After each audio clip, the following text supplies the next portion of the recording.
Mr. Severns. Here. Ms. Keener. Here. Mr. Mahan. Here. Mr. Jacklin. Here. Mr. Ruckman. Here. Mrs. Hager. Here. Mr. Miller. Here. We are in session. Glad to welcome back Pastor Marvin Hutt, the pastor of Vernon Baptist Church, and is also a fire department chaplain. Please rise for the invocation and remain standing for the pledge. Let's pray.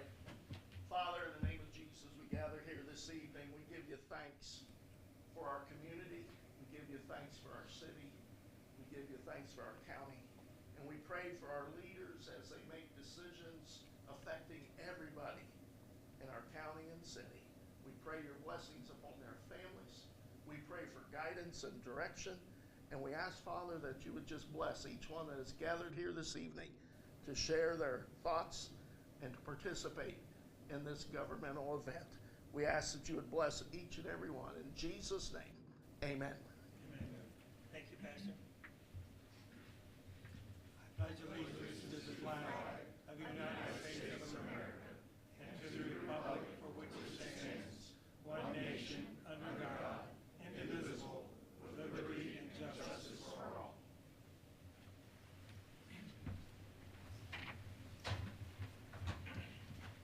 Council, your packets are the minutes from the March 23rd meeting. Are there any additions or corrections? And I'd ask for a motion for approval. So move. Second. Moved and seconded, they be approved. All in favor say aye. Aye. Opposed, nay. They are approved. Mr. Sherman, any petitions or communications? No. The committee reports are in your packets. I see no liquor control licenses. We do have a proclamation. Yes, we do. In January, I had the privilege of going to a pollinator conference, and we listened, those of us who were there, Quentin, Jason, anyway, and the Dark Sky International is a really extraordinary mission where they bring to everyone's attention how important it is that actually light pollution affects plants as well as dark sky. So basically, Dark Sky International has made it. This week is International Dark Sky Week, and we wanted to recognize that with a proclamation. The City of Mount Vernon designating the week of April 13th to the 19th, 2026 as International Dark Sky Week in the City of Mount Vernon, Ohio. Whereas the aesthetic beauty and wonder of natural night sky is a shared heritage of all humankind, and whereas the experience of standing under a starry sky inspires feelings of wonder and awe, encouraging a growing interest in science and nature, particularly among young people and visitors from outside the local communities. And whereas light pollution has scientifically established economic and environmental consequences which result in significant impacts on the ecology and human health of all communities, and whereas the City of Mount Vernon has been an affiliate of the Xerces Society Bee City USA initiative since 2022, committing to support native pollinators through recognized best practices, and whereas 80% of the world's population, including many people in central Ohio, lives under a dome of light pollution, excessive artificial lighting at night that disrupts natural darkness, and may never experience the visual wonder of ecological and health benefits of living under a dark sky. And whereas light pollution represents a waste of natural resources amounting to roughly $3 billion per year of wasted energy in the United States and contributes to diminished energy security, and whereas light pollution affects the circadian rhythms of nocturnal pollinators, such as moths and fireflies, and artificial light impacts their feeding, breeding, and pollinating patterns, and whereas recent studies have shown that nocturnal pollination is just as important as diurnal pollination, with about 50% of all pollination occurring at night, and whereas recent studies have shown that nocturnal pollinators face population decline due to the effects of artificial light, and whereas Ohio has over 3,000 species of moths and 24 species of fireflies, and Whereas pollinators contribute an estimated $28 billion annually to the U.S. farm economy and are responsible for reproducing more than 75% of crops that sustain our food supply. And whereas it is estimated that 100 million to 1 billion birds die annually in the United States as a direct result of light pollution. And whereas Dark Sky International, the globally recognized authority on light pollution, recognizes International Dark Sky Week to raise awareness of the effects of light pollution, provide free education, resources, and solutions to the public, and encourage the protection and enjoyment of dark skies and responsible outdoor lighting. Now, therefore, be it proclaimed by Mount Vernon Mayor Matthew Starr and the Mount Vernon City Council that April 13th to 19th, 2026 be designated International Dark Sky Week in the city of Mount Vernon, Ohio, and that each resident be encouraged to consider how they may make simple changes in their lives to protect our dark sky as a precious natural resource by following the 5 principles of responsible outdoor lighting, including useful, targeted, low-level, controlled, and warm-colored lighting. Thank you. Thank you. Yeah, that's important. I do get complaints about the amount of lights, and we talked about that before about the street lights, and we have LED lights, and sometimes they're brighter than the incandescent lights, but I think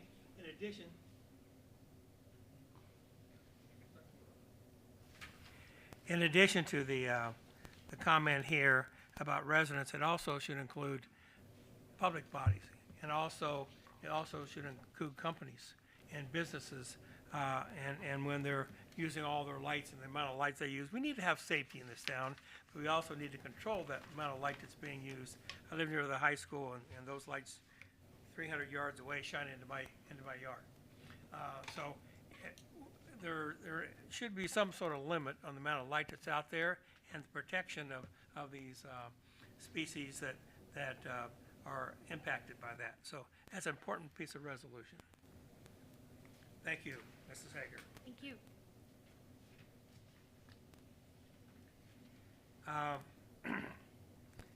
Person speaking on matters of city concern, please come to the podium and say your name and address and limit your comments to 4 minutes.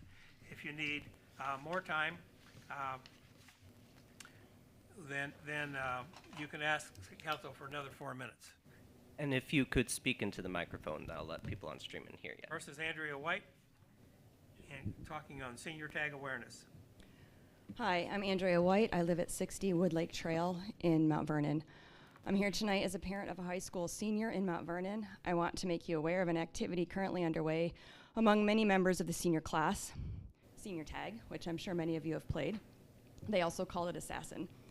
This is, the school will let you know, not a school-sponsored event. It's student organized and runs for several weeks, not just one single day. Students form teams and attempt to eliminate members of other teams using water guns.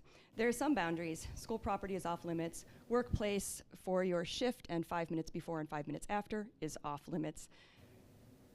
Team practices plus 5 minutes before and 5 minutes after is off limits. And homes, once you are inside with the door shut, is off limits. But beyond that, much of Knox County, Mount Vernon and Knox County, becomes fair game. In practice, this means that students are staking out neighborhoods, waiting outside homes, following one another in cars, and approaching each other unexpectedly in public spaces, all while carrying objects that, to them, are clearly water guns. But to others, that may not be obvious at all. We live in a time where people are understandably alert to perceived threats. We have seen that everyday objects, a phone, a wallet, even a toy, can be mistaken for a weapon. When that happens, Castle Doctrine, Ohio, they get out a weapon, or they call 911. Officers respond quickly, as they should, based on limited and urgent information. This is where my concern lies. This situation creates the potential for a serious misunderstanding between young people engaged in a game and law enforcement responding to what appears to be a threat. And those misunderstandings can escalate quickly, even when no one intends harm. My understanding that is in past years, some form of communication has reached local authorities when this activity has taken place. It is unclear whether that has happened yet this year, particularly given that this is now a multi-week activity spread across many locations. I'm here to support and request proactive, technically started today, so we're not quite proactive now, proactive communication and preparedness so that our police department has the context it needs to respond safely and effectively should they get a call. My request is simple, that the Mount Vernon Police Department be made aware that this activity is underway, it extends for several weeks, and that officers be given guidance on how to assess and respond to any calls that may involve it. This is also about reducing the risk of a preventable tragedy, because once a call is made and officers are dispatched, context is limited, and that at that point, everyone is reacting to what they believe they are seeing. If a small step, just making sure the right people are aware, can give officers even a moment of additional context, that may be enough to slow things down, to assess more carefully, and to prevent a situation from escalating unnecessarily. I don't want to stop the game, but we can take responsibility for making sure it doesn't lead to a misunderstanding with serious consequences. I'd also ask that you inform your spouses, your neighbors, that there will be children who look like adults, and some of them technically are adults, running around with what will look like a weapon to them when they see it first thing, and to not enact castle doctrine, and to store their ammunition locked and separate from their weapon. Thank you. Thank you, Ms. White. Could I respond? Just last night on the Channel 10 News, or one of the news stations, they had the same issue in Dublin, where seniors were going around and were playing doorbell tag. And they are also kicking garage doors and doing damage to houses. And so it's not only an issue here, but it's an issue that needs to be addressed. And we appreciate you. I don't think that's the plan for these kids to be kicking on garage doors. I know, but it's a senior prank. So It's a senior thing where seniors like to do things during senior week, and that's already starting. I would like to thank you for coming forward. My son is a senior this year, and after he has had 911 called on him for a water gun, I think that this is a very big issue that does need addressed. So please know that I am personally communicating with the police department on this issue, and it is a concern because yeah, I have had my house staked out already twice today. So everyone really should be aware that there are young men and women with water guns who are playing a game of tag. This is not a violent act. This is not a destructive thing. It happens every year, and I think that our awareness is important. So thank you for your time coming. Thank you. Next is Joe Porter, of Mobility Management. Please limit your comment to 4 minutes. If you need an extension, you can appeal to council for another 4 minutes. What's that? No, it's not 4 minutes. I can't do anything in 4 minutes. Hey, and I'm sorry I didn't get these over to you earlier, Zach, but I just wanted to stop by and give everybody a quick mobility management update. Mel, thank you for being a part of the meeting the other day. Thank you. I'll use up half my time just passing out there. Council and everything.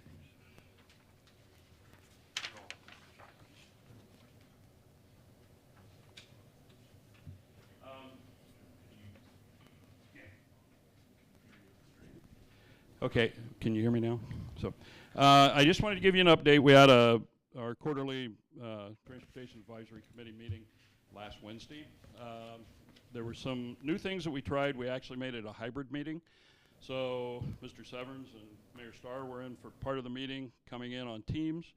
I'm not real technologically advanced, but it did seem to work out, even though whatever AI was taking notes is in some other galaxy. So we're working through that. So we are working with the Active Transportation Coalition members to become a part of the Transportation Advisory Committee.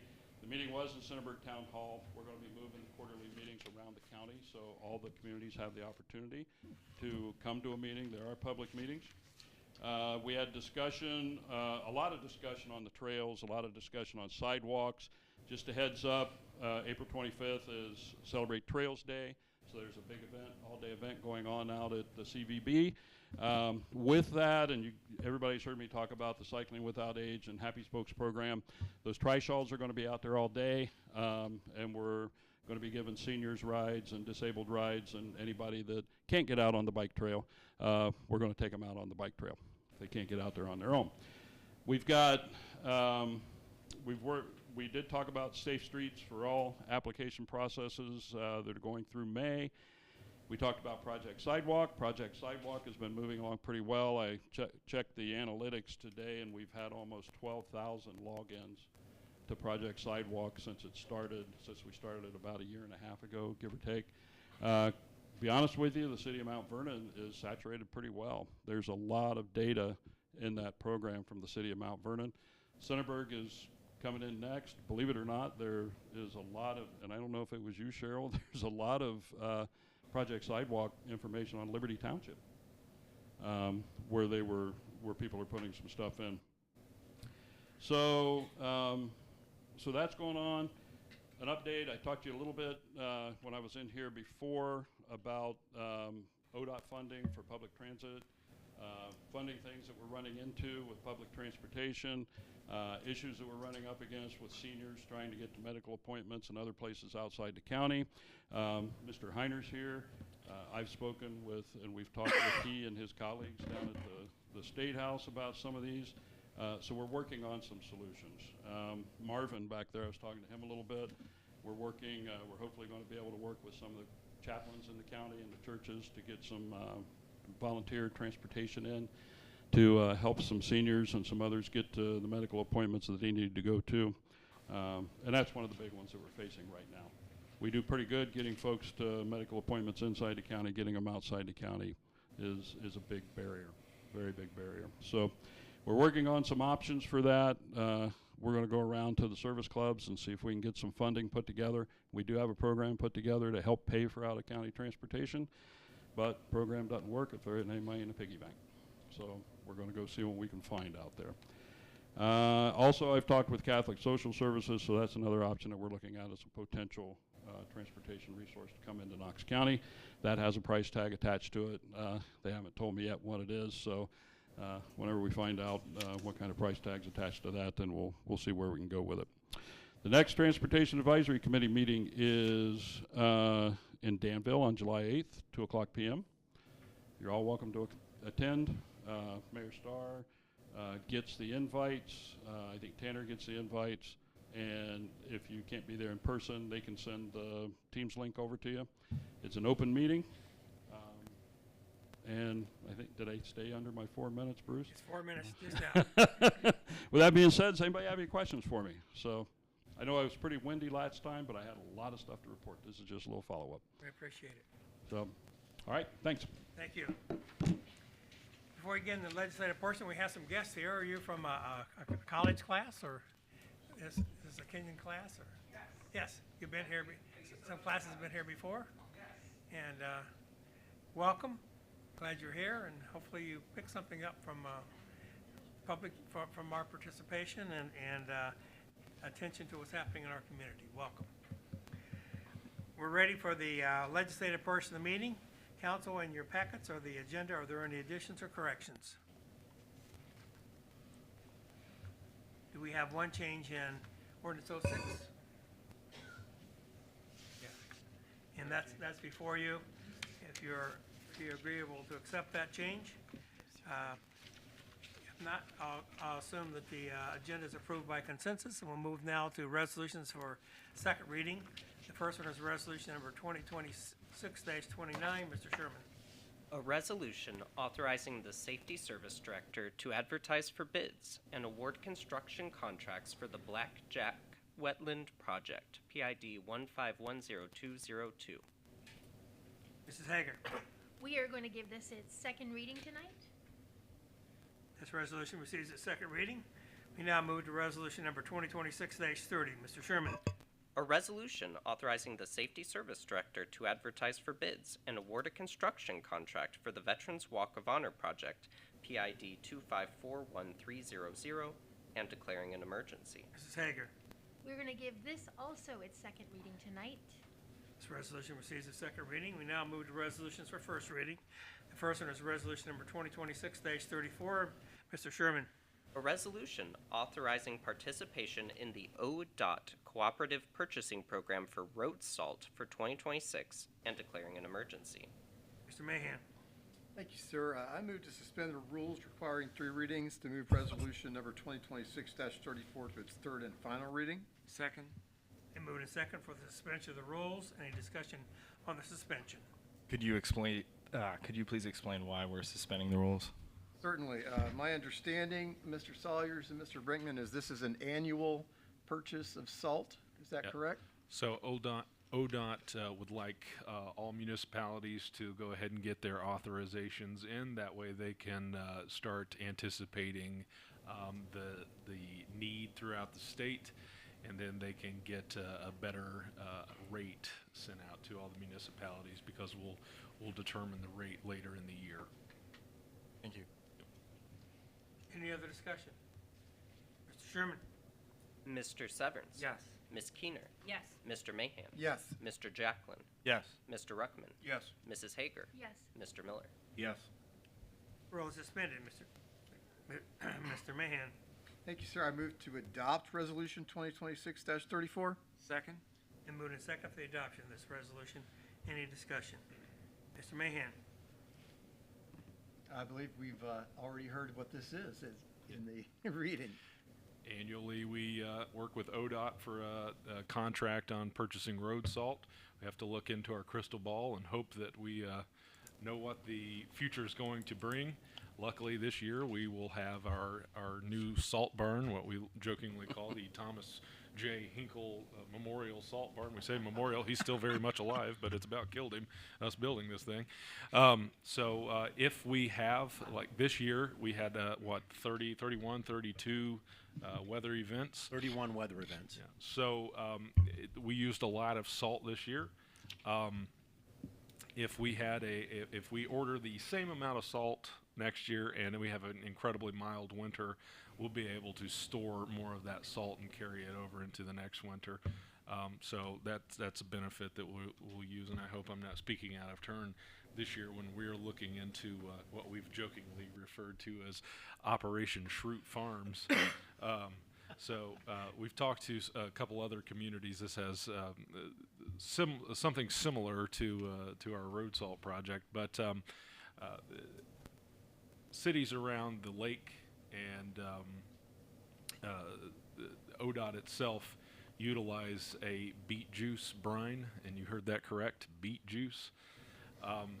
It has a higher sugar content, so if you don't know this, salt loses its efficacy under about -20 degrees. So if you have a lot like we had this year, we had a heavy snow with very low temperatures, and we had at that point we didn't have a lot of salt on hand, so we had to mix those with brined aggregates, which is not great for the road, and depending on certain parts of the community, if you have curb and gutter, you don't want to do that.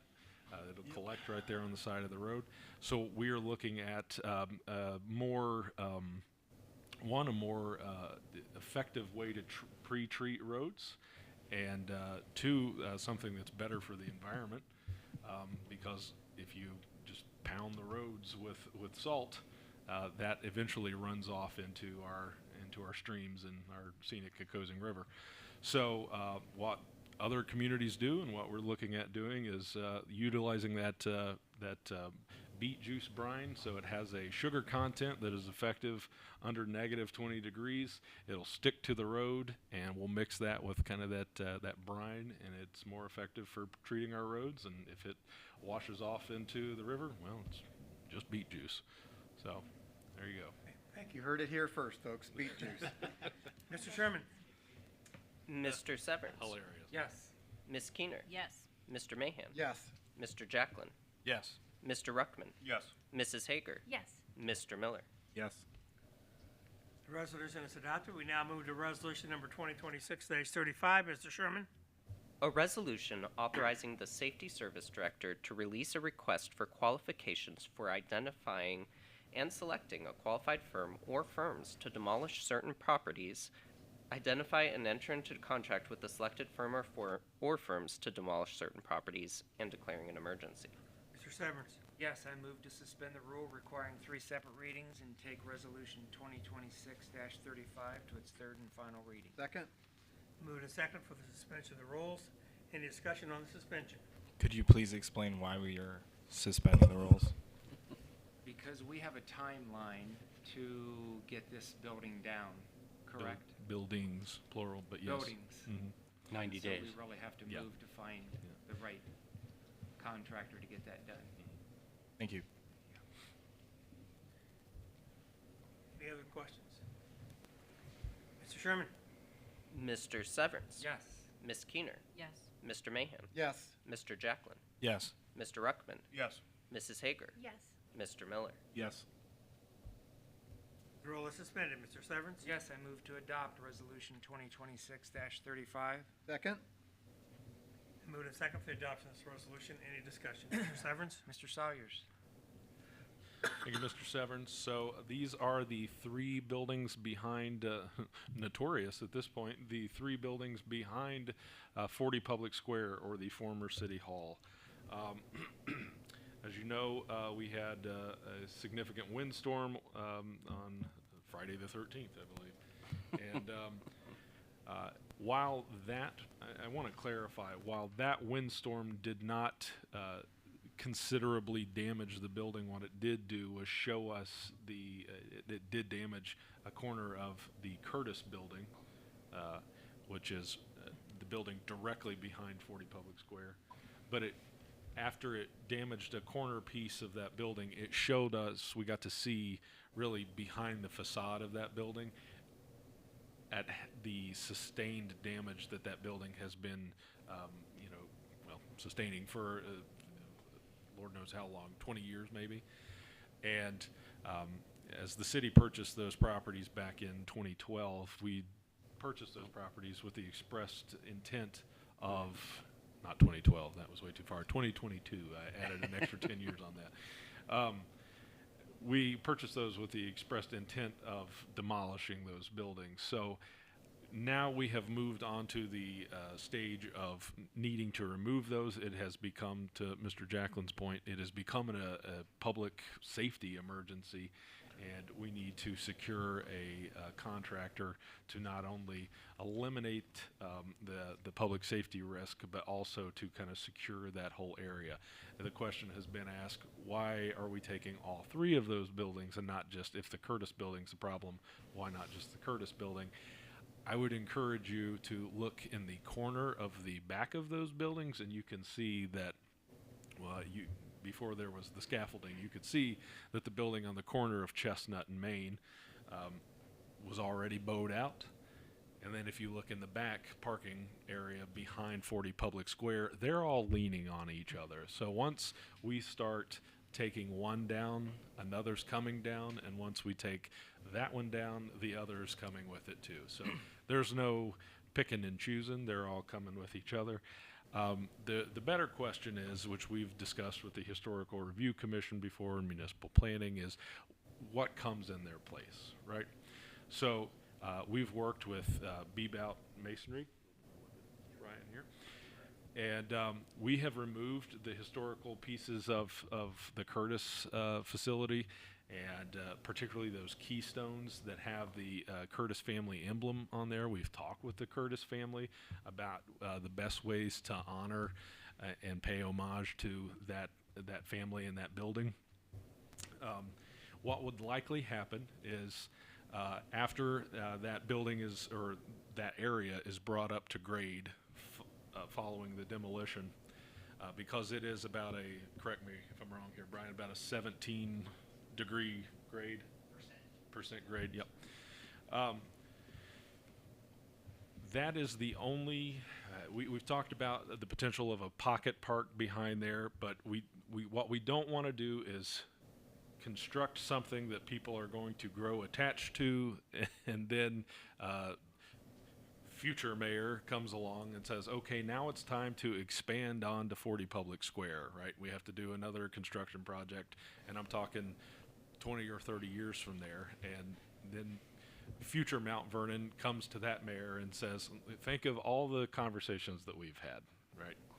And not just the conversations we've had in this room, but conversations that we've had, you know, off camera and you know, different committee meetings, different other meetings with our owner's rep or construction. What we don't want to happen is, you know, there's Fountain X behind this building, and somebody comes in and says, you can't take that fountain down, that's part of our heritage. Like, we have really not done any favors for for future Mount Vernon at that point. Additionally, what the court facility will need is a secure detainee transfer area and additional parking. We hear all the time as we need more parking, we need more parking. Well, if we add secure parking behind that facility, 40 Public Square, and we have a secure detainee transfer with the utilizing Blackberry Alley next to 40 Public Square, that would allow for better use of the court as it moves into 40 Public Square.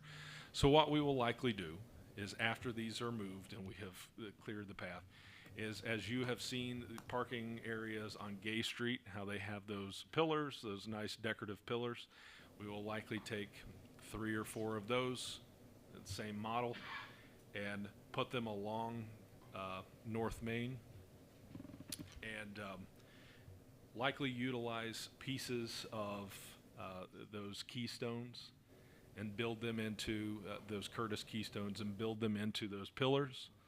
That way, in the areas where that Curtis building was, you can see there's proper homage paid there.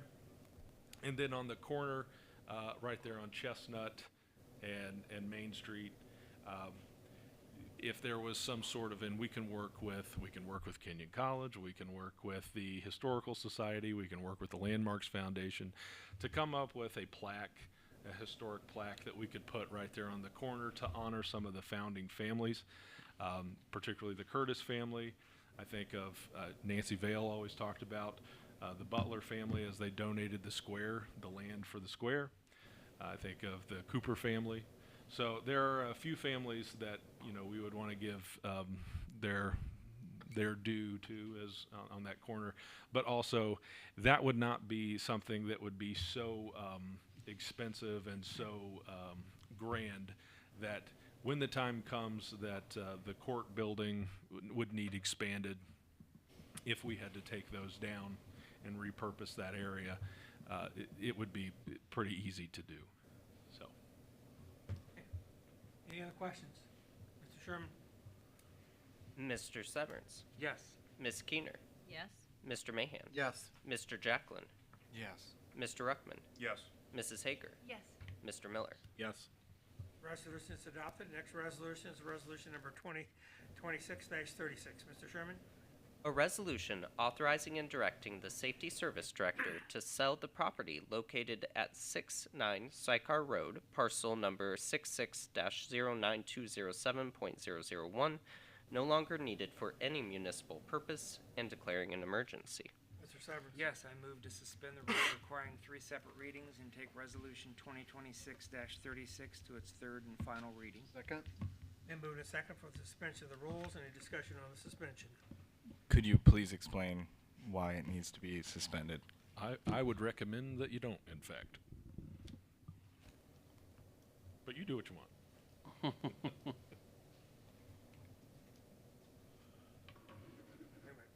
Was this question answered? I'd also like No. to know. So let's clarify what we're talking about. We're All right. talking about selling a building. Yeah. So we put this together to discuss it. In the meantime, Mr. Salyers thinks it may be beneficial for the city to move it to a different property. So if you decide to pass this, we would ask to have it amended where it says authorizing and not just authorizing and directing. But we also would encourage you that it is not necessarily an emergency because there is a possibility this could be used for the Parks Department at a different site, which was a late addition when we were putting the agenda together. I'm confused. Are you suggesting we amend this resolution as written? If you would choose to pass it tonight, Yes. which it does not need to be passed tonight. It could receive a first reading, and there could be more discussion with Yeah. this. So we Good could vote down Yeah. suspending the rules. You could withdraw your. No, no. It's a motion and a second, and they get, Somebody already seconded. yeah, they already seconded it. Well, then and they- enjoy. Yeah, it is up to you. Enjoy, Kenyon. It is not an emergency. I've got a couple questions about it. Are we selling the property, or are we just talking about the building, or are we talking Just about the land? Just the asset on that property. Okay, because that's adjoining the future police department, and it's like, okay. The building is in the way. I don't think they're gonna want any unwanted neighbors. That was my concern on that, okay? Correct. That was my- The building is in the way for the project. We initially believed we could use it as a field office, but as we changed the design to optimize the site, we cannot use it as a field office. It sounds like the recommendation is to vote down the suspension of the rules and to take this to its Second first reading. Yeah, I would agree. I think I think it needs to be looked in a little bit further. I think. Okay. That's new information, so. Yeah. Sure. Mr. Sherman? Mr. Severns? No. Ms. Keener? No. Mr. Mahan? No. Mr. Jacklin? No. Mr. Ruckman? I abstain. Mrs. Hager? Why not? No. Mr. Miller? I'm gonna say no, but I'm wondering if you're even allowed to vote no on something that you, Yes, you can vote. He was before Yeah, before he can was do. against it. Yeah. I voted all right, Six, okay. 6 noes and 1 abstention. First, to suspend the rules was not approved. We go now to first reading. So we'll do a first reading, and Mr. Sherman, maybe we need to have a committee meeting on this so we know what we're doing. So let's do 10 minutes the next time, please. 10. This resolution receives its first reading. We now move to resolution number 2026-37. Mr. Sherman? A resolution authorizing the Safety Service Director to enter into contract with College Township and Kenyon College to provide fire and EMS services for College Township and declaring an emergency. Mr. Miller? Yes, thank you. I'd like to give this its first reading, and I would like to request about a 10-minute committee meeting, as Mr. Severns would say, at our next gathering, which should be April the 23rd. This resolution receives its first reading. We now move to resolution number 2026-38. Mr. Sherman? A resolution authorizing the Safety Service Director to dispose of vehicles in the police department not needed for public use by the City of Mount Vernon and declaring an emergency. Mr. Mahan? Thank you, sir. I move to suspend the rules requiring 3 readings and move Resolution 2026-38 to its third and final reading. Second. And moved and second to suspend the rules. Any discussion on the suspension?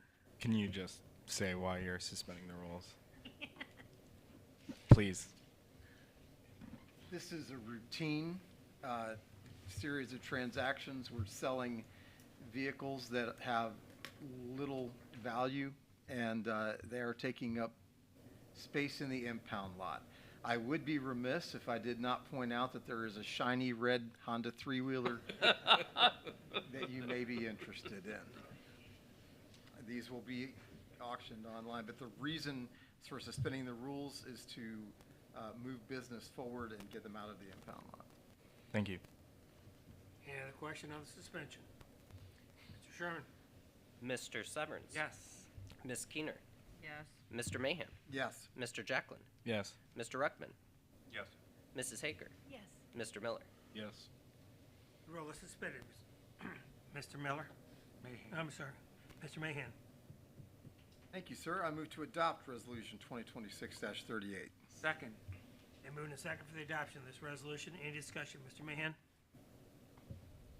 Other than it's a shiny red Honda three-wheeler, Tanner, is there anything else we need to know about No, this? no, but you don't have the same zeal that Janice does. I just. Yeah, that's what I was gonna say in honor of my She's watching predecessor. What exactly are we doing here? Any other questions? Mr. Sherman? Mr. Severns? Yes. Ms. Keener? Yes. Mr. Mahan? Yes. Mr. Jacklin? Yes. Mr. Ruckman? Yes. Mrs. Hager? Yes. Mr. Miller? Yes.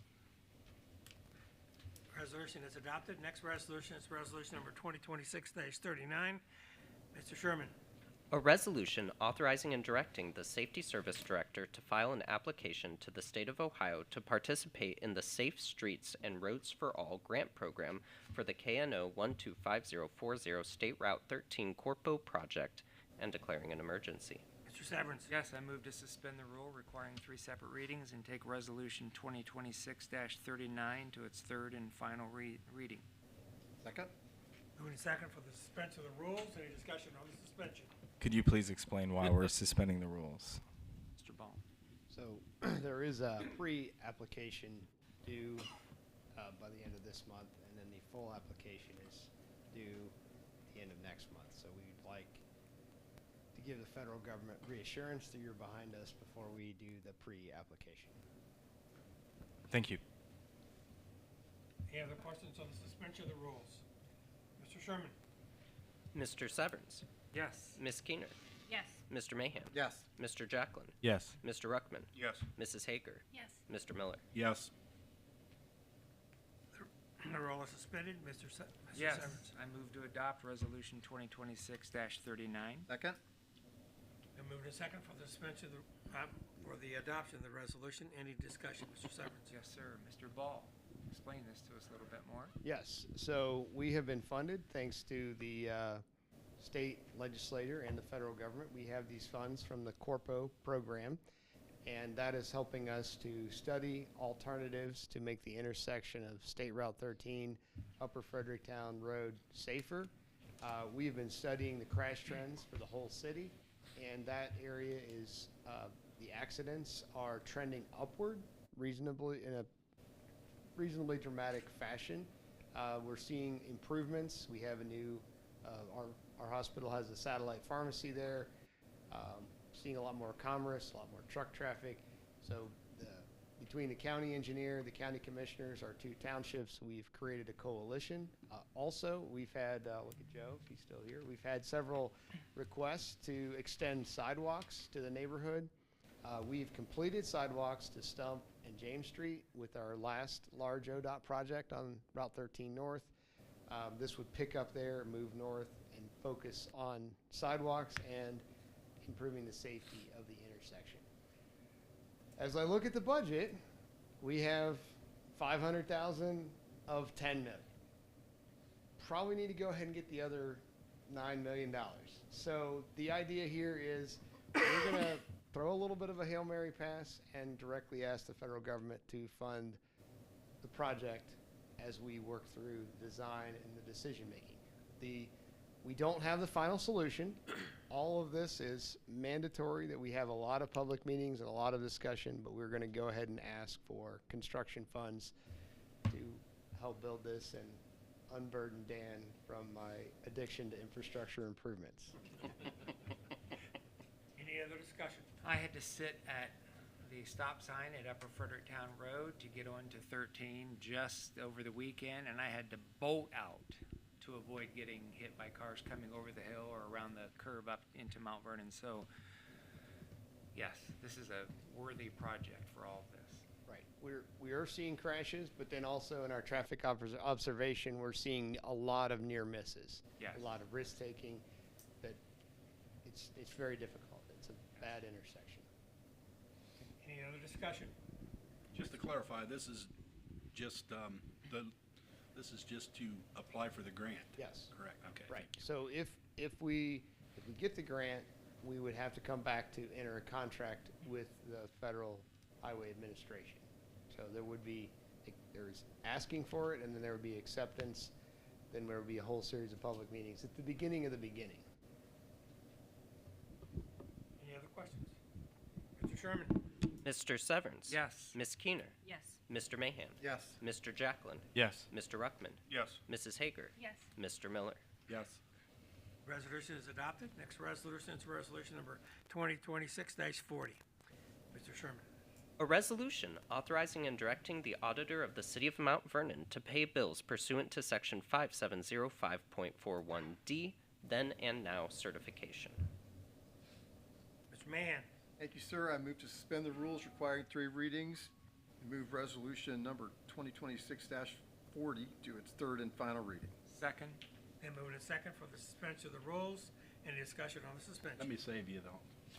Let me save you on this one, Mr. Jackman. Yes, I'd like to ask why we're suspending the rules for this.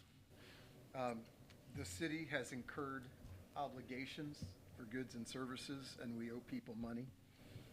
I'd like to add that this is routine and is going to continue to be routine, that when we're authorizing the auditor to pay bills, it's highly unlikely I will not move to suspend the rules.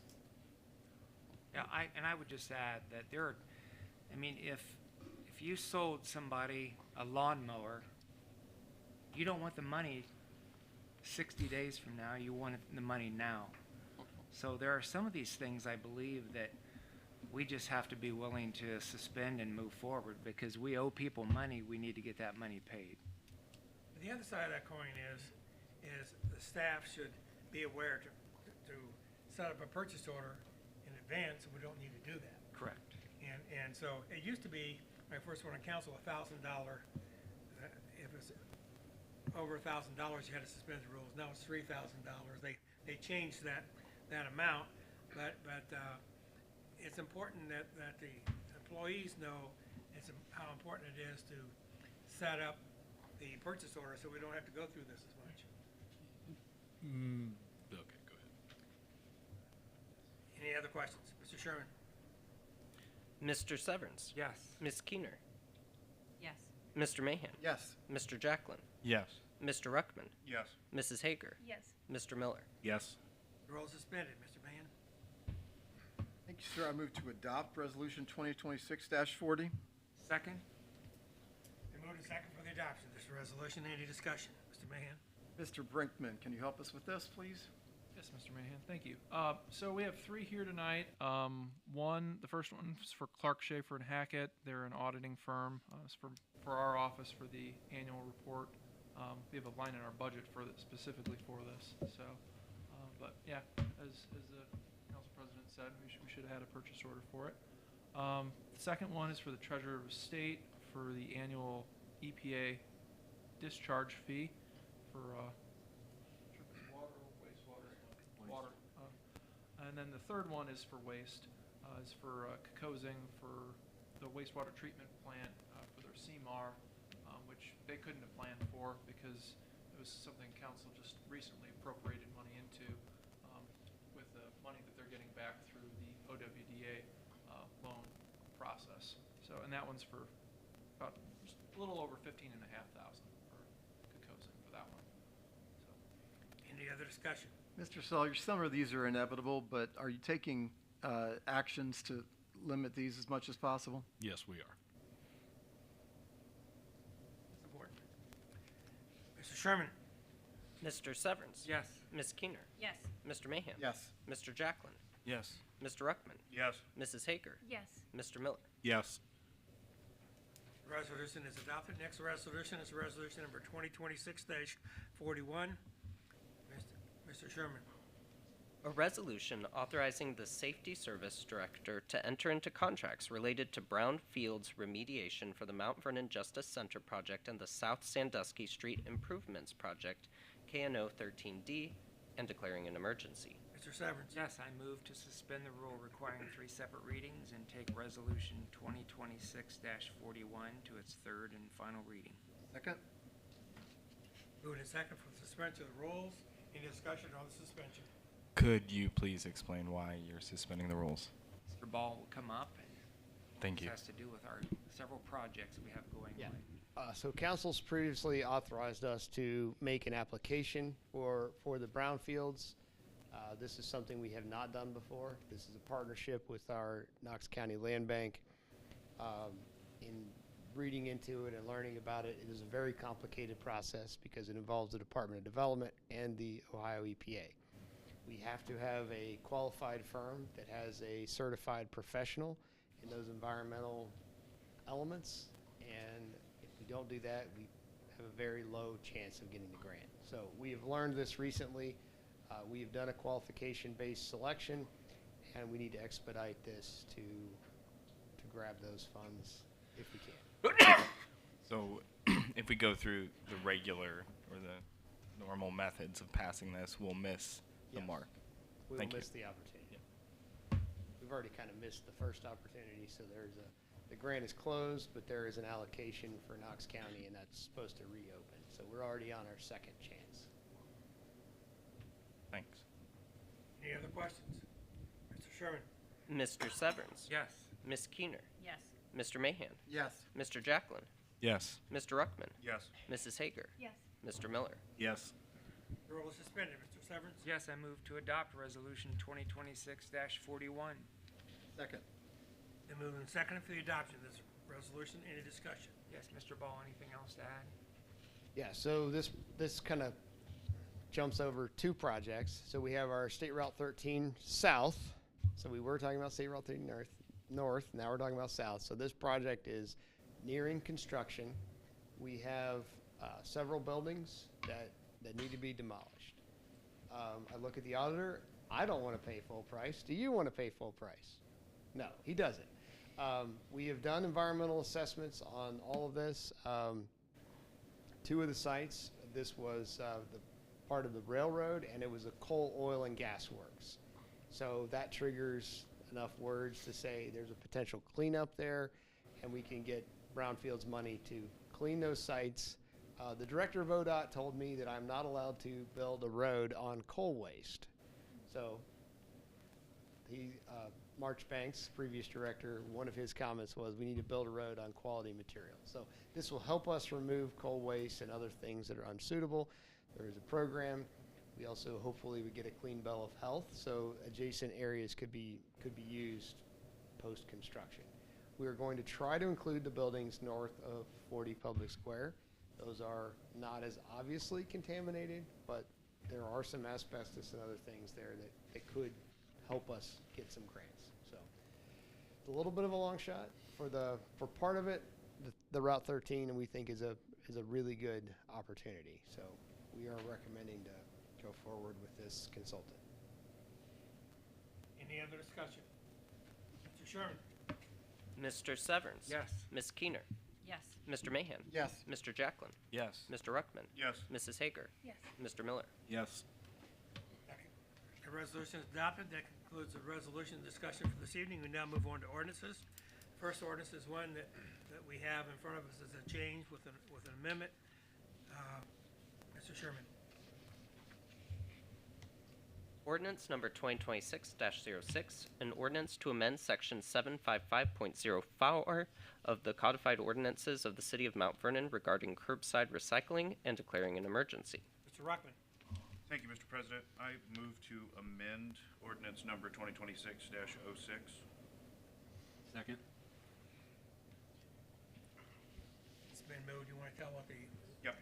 We are going to add section 2, which is going to turn our previous section 2 into section 3. Section 2 will be adding any provision in legislation previously adopted which is in conflict with this ordinance is repealed. And that's just to help, what would we say? We're Essentially just cleaning up what it is and Yeah. what has existed to make sure there's no conflict. There's a motion on the floor for an amendment. Any discussion on the amendment? Mr. Sherman? Mr. Severns? Yes. Ms. Keener? Yes. Mr. Mahan? Yes. Mr. Jacklin? Yes. Mr. Ruckman? Yes. Mrs. Hager? Yes. Mr. Miller? Yes. Motion is amended. Now we're back to, the ordinance, I'm sorry. The ordinance is amended. Take it back to Mr. Ruckman. Thank you, Mr. President. We had a committee meeting on this earlier, so. Let's get on the floor first. Yep, I'm getting there. So we had a committee meeting on this earlier. I move to adopt it as amended. Second. And moved and seconded that this ordinance be adopted as amended. Mr. Ruckman. Thank you, Mr. President. We had a committee meeting on this earlier. Council, you should all have copies of the section 2 being added and just what that is. So just kind of house cleaning, I guess, as we have clarified this and made it clear, or made it clearer. Did anybody have any questions from the earlier committee meeting? I think it's pretty black and white. So with that, I would call for a vote. Any other discussion? Mr. Sherman? Mr. Severns? Yes. Ms. Keener? Yes. Mr. Mahan? Yes. Mr. Jacklin? Yes. Mr. Ruckman? Yes. Mrs. Hager? Yes. Mr. Miller? Yes. Ordinance is adopted. Next ordinance is for a second reading. It's ordinance number 2026-08. Mr. Sherman? An ordinance establishing compensation, benefits, and terms of employment for the Services and Resource Coordinator and declaring an emergency. Mrs. Keener?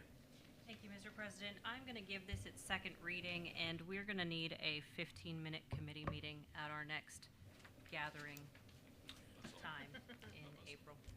This ordinance receives a second reading. Now move to ordinance number 2026-09. Mr. Sherman? An ordinance to amend chapters 763 and 773 of the codified ordinances of the City of Mount Vernon regarding taxi cabs and declaring an emergency. Mr. Ruckman. Thank you, Mr. President. I move to suspend the rules requiring 3 separate readings and move to take ordinance number 2026-09 to its third and final reading. Second. And move to second for the suspension of the rules. Any discussion on the suspension? Mr. Sherman. Mr. Severns. Yes. Ms. Keener. Yes. Mr. Mahan. Yes. Mr. Jacklin. Yes. Mr. Ruckman. Yes. Mrs. Hager. Yes. Mr. Miller. Yes. Rule is suspended. Mr. Ruckman. Yes, I move to adopt ordinance number 2026-09. Second. And move to second for the adoption of this ordinance. Any discussion? Mr. Ruckman. Yes, thank you, Mr. President. As we discussed earlier in the committee meeting, the reason that I suspended the rules for this is because we've had an inquiry for someone wanting to operate a taxi service within the City of Mount Vernon, and this would simply be moving basically the responsibility of that to the utility and off of the taxi commission, which has not met since when? 2011. Okay, 2011. So basically just putting it under the services that the utility commission can oversee. Any other discussion? Mr. Sherman. Mr. Severns. Yes. Ms. Keener. Yes. Mr. Mahan. Yes. Mr. Jacklin. Yes. Mr. Ruckman. Yes. Mrs. Hager. Yes. Mr. Miller. Yes. Ordinance is adopted. Next ordinance is ordinance number 2026-10. Mr. Sherman.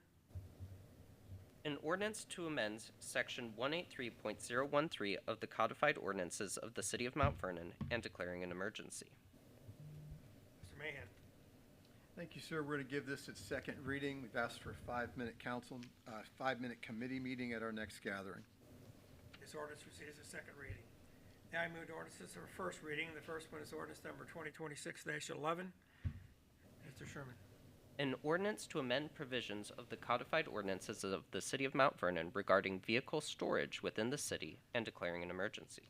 Mr. Jacklin. I did not know this was coming up. So I'd So I'd like to give it its first reading. Okay, this ordinance receives its first reading. You need a committee meeting? Yes, I would like a 5-minute committee meeting. The final ordinance for this evening is ordinance number 2026-12. Mr. Sherman. An ordinance amending Chapter 1102 of the codified ordinances of the City of Mount Vernon and declaring an emergency. Mr. Jacklin. I'd like to give this its first reading and 5 minutes at the next meeting. Okay, this ordinance receives its first reading. And we have a committee meeting at our next gathering at 5 minutes. That concludes the legislative portion of the meeting. Now, remarks on administration. Mayor Starr. Thank you, Mr. President and Council, and members of the community and staff. Welcome to the Mount Vernon Municipal Center Council Chambers. This is very exciting. Mr. Hawkins, notice the eagle. Oh, yeah. Yeah, it has both wings, so we aim to please. Yeah, exactly. Anyway, we are very happy with our public buildings and lands staff. I can't thank Assistant Director John Alberts enough for doing an incredible amount of work in a very short amount of time. He put himself under a lot of stress. I know that, hey, when are you going to have that done? And he's just leave me alone for right now. No, but John and his crew have done a terrific job getting this building ready. I also want to thank Legacy Signs, Custom Wired, Options Plus Furniture. We do have more renovations that we are going to be opening. We did pull back on the one renovations package that we put out there because we're looking to save more money here, renovations in this building, and move that money that we would be spending here up to where the courthouse is going to go. So it seemed like it was a lot more prudent, a lot more fiscally responsible to be able to do that. And so that bid will be opened up on the 29th, I believe it is, with another one.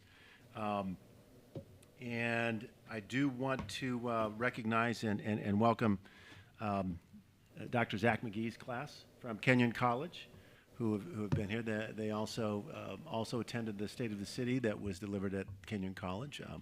So anyway, they're welcome, and we have some parting gifts for you as well. I think we're going to, we have a lab class. Yep, tomorrow morning. Okay, so we'll be debriefing about tonight's council meeting. And yeah, anyway, the State of the City is going well. The next one will be scheduled for this Friday morning, 8 o'clock at the fire department. So like I said, as long as people want it, I will schedule it and come to them. I'm taking it on the road. So anyway, that's all, Mr. President. Mr. Sayers. Thank you, Mr. President. Huge thank you to John Alberts for his work on this building and really all the work that he's done. And he's only threatened to quit 4 times, so that's a win. Big thank you to Aaron Oakley and Custom Wired, Justin with Option Plus Furniture, Seth over at Legacy Signs. If I'm missing anybody, it's not because I did it intentionally. But everybody coming together and making this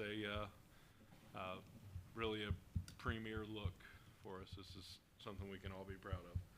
I want to also give a shout out to Representative Heiner coming tonight. Thank you for attending.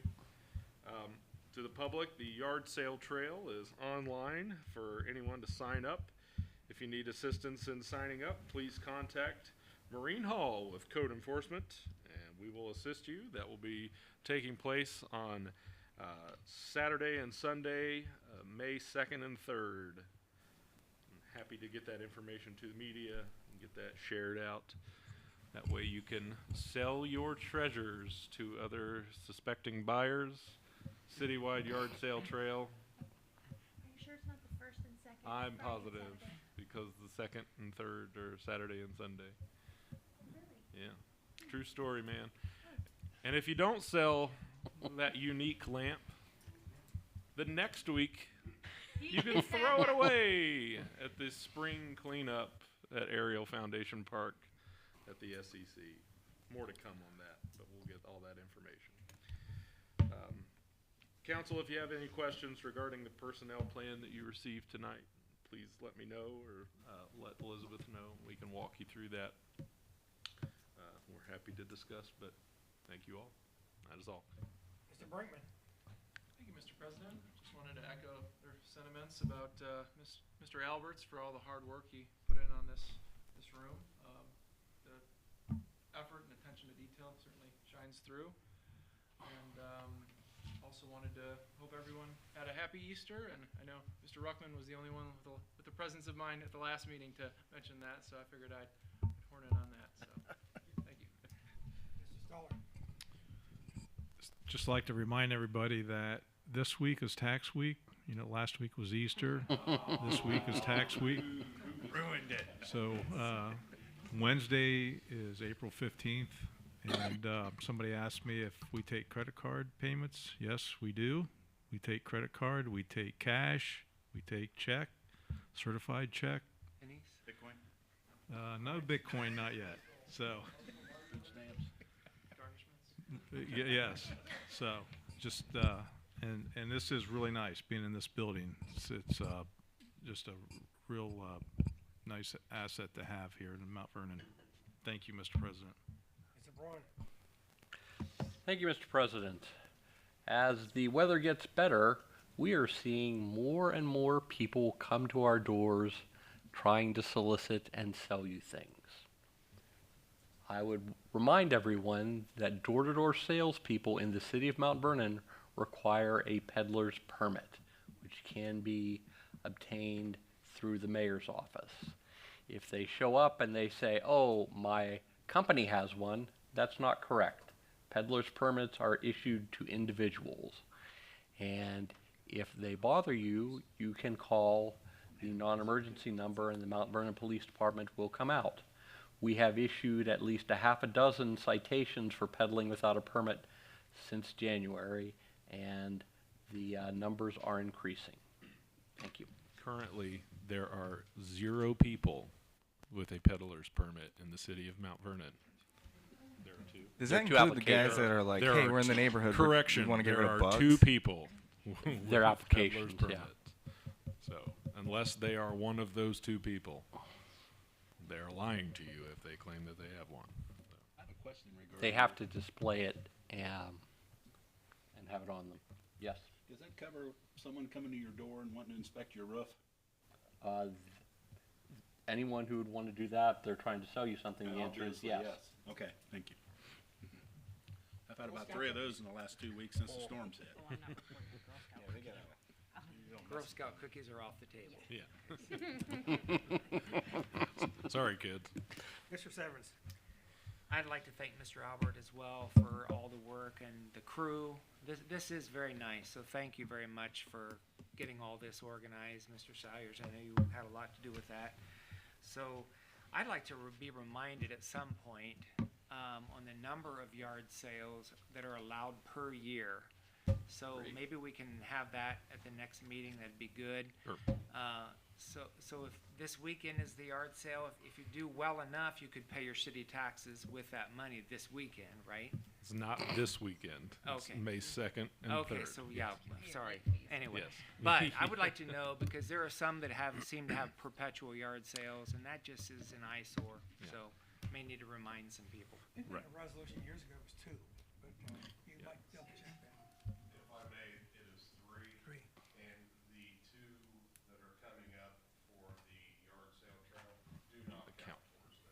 Okay. So you can have 3 a year. Yeah, 3 independent yard sales, independent being you do them yourself. So if the city has a spring and a fall yard sale trail, or if there's a block party and everybody has a yard sale like that, that would not count toward you having an independent yard sale. So when you sign up, fun fact, when you sign up for the yard sale trail, you will see the city's administrative policy on yard sale trails. Good. Thank you. They should actually receive that email. Is that per resident or That- per residence? As per residence. Yeah. That will all be covered in the, thank you, Peanut Gallery. Mr. Miller. Nothing tonight, Mr. President. Mr. Mahan. Thank you, sir. I think it's been interesting this evening. We've seen where council and government are trying to strive for balance in competing imperatives. I signed and I support the Dark Sky Proclamation, but yet we've also heard why we have white LED lights on streets for safety. Those are competing imperatives, and we're doing our best to balance that. We've voted on and talked about infill in the city, building on lots where we have sewer and water and where those lots can provide housing or businesses. But we've also been able to balance that tonight with the good work setting aside wetlands, and that is, as several people have said, is just excellent. We have a competing imperative of respecting historical property, historical people, and yet we have buildings that really aren't safe and need to come down. This is what government is, and I encourage us all to assume the best of others and do our best to work with each other, understanding that we're not always going to agree, and these are competing imperatives. I'd also like to recognize an opportunity for us all to understand what the Castle Doctrine is in Ohio. You can access the Ohio Attorney General's website to understand exactly what the Castle Doctrine is, and I would encourage you to go ahead and do that. That is an important piece of legislation that affirms the right to physical self-defense in someone's home, business, or car. I understand that it can sound scary, and that it has the potential, like any good tool, for abuse, but we've been given the opportunity to think about it, and I encourage everyone to go to the website and find out exactly what it is. Again, thank you to all the team who's worked on this facility. Zach, who's done work, and we're grateful to be in a place like this, and I think it's a blessing for the city. Thank you, sir. Thank you. Mrs. Gainer. Thank you, Mr. President. I was able to attend on last Wednesday. There were historical films that were shown at the memorial. Our mayor did the opening speech, and I don't know if anybody else was able to get to that, but it was a really great opportunity to take part in the America 250 program that is happening. That was Ohio Goes to the Movies, and it was so cool to see our streets as they were 80 years ago, and even to hear from some of the folks who were in those films or thought they remembered being in those films. I'm not sure if they were correct or not, but I would encourage everybody to look into the America 250 project. Our Knox County CVB is doing a lot of work with that. Our downtown Experience Mount Vernon will be having themed First Fridays this year, and I would just encourage everybody to really lean in. I know that our safety service director has had ideas in his head for far too long that he is putting into place for this. Visit knoxohio.org is the CVB's website, and they have worked in partnership with a lot of organizations across the state, and so I would just encourage everybody to look into that and watch, because it's coming to our community. I also would like to reiterate what our citizen came forward to speak about earlier today about Senior Tag. It is good, clean American fun of our seniors playing water tag, but it does have the potential to make some people uncomfortable or nervous. I had my house staked out 3 times this afternoon for my son who was not there. So I would just encourage everybody to just be aware and to talk to their kids if they're involved, so that parents understand the parameters. I will be talking to the police chief in more detail, but it should be fun. We want this kind of fun in our community, so I would encourage everybody to talk to the young people in your lives and see if they are participating in this, so that you can be aware of what's happening around you. That's all. Thank you, Mr. President. Thank you. Mrs. Hager. I just wanted to thank everyone who worked so hard on this space. It's beautiful, and I'm proud to be here. I wanted to take a second to thank our engineering department. They do a heck of a lot, and sometimes they kind of take a beating, and I really appreciate everything that they do in our engineering department. Thank you. Thank you. Mr. Jackman. So, I would just like to comment on the question that you guys heard me asking over and over today. I think that, well, first I'd like to bring your attention to the fact that I voted yes for every single one of them, because I did think it was important. And I voted yes to pass every single one of them because it was important. But I think what's equally important is lowering the barrier of entry to understanding the government process, and that offering like a plain language explanation of why we are suspending the rules. Why is this going to be an adjustment? Why is this out of the norm? Does nothing but build public trust. And I know we do this, well, I'm the newest one here, but we do this regularly. And I think we should operate as if a new person is tuning into YouTube, or maybe an entire Kenyan class has entered for the first time. And that by offering these levels of communication, we improve and hopefully we bring better interaction between council and the public. So, thank you. I second that. Mr. Ruckman. We have a first and a second. Any discussion? No. No. Yes, I just also want to echo what's been said thus far about this evening, about John Alberts and the team and everybody who was involved in getting down here. I am really excited to be down here. Like, this is fantastic, and that's from a perspective of, I know, like, just being here for some of the conversations when I first got onto council, and then actually seeing something like this be brought to life. And it's, we talk about a lot of things that take, as Councilman Severin says, 7 years and 7 figures to actually accomplish. That to actually see movement and this accomplishment happen it does make me excited to see that, to see, you know, what we have coming down the pike in the future, just as far as some of the projects that we have and the progress that we're able to make, and just what a testament this is to council and the administration and the community working together to accomplish things. So thank you to all who have been involved and all who have helped work towards this goal. Thank you.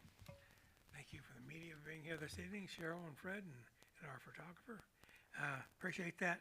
Also like to thank Mr. Severance for filling in as President Pro Tem during the last 2 meetings. That excellent job that he did. That being said, I'd call for adjournment. So moved. Second. And moved and second, we adjourn. All in favor say aye. Aye. Aye. Opposed, nay. We are adjourned.